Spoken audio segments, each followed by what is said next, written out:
mga bossing, ito na po ang ating latest model ng Astron 32 inches Videoke TV. So, paano nga ba gamitin ang ating unit? Punta ka sa favorite.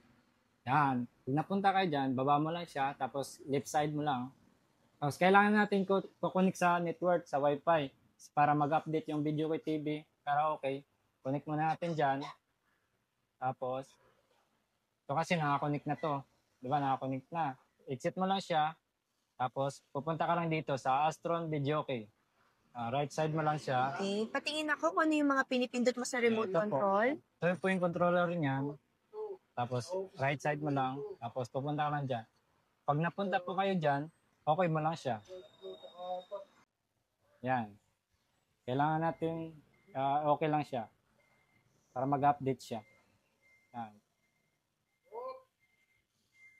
So, currently naka-Astron 1.9.2 ang kanyang version. Update yan, yung pinaka-latest niya. Kailangan natin update. Okay. Yan. I-update lang natin. Nilalabas yan doon. Yan. Okay mo lang siya para mag-update para sa 2.07. Antayin po natin matapos yung download niya. Download. Ang mga kasama po nito sa box, bukod sa unit, meron siyang songbook, song list, okay, remote control, okay, and the TV stand with the warranty card. Mga bossing, 29% downloading. After downloading, Astron Videoke app, ayan, so punta na tayo po dyan.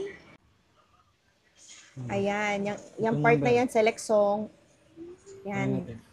Pwede na po tayo mag-select ng song here.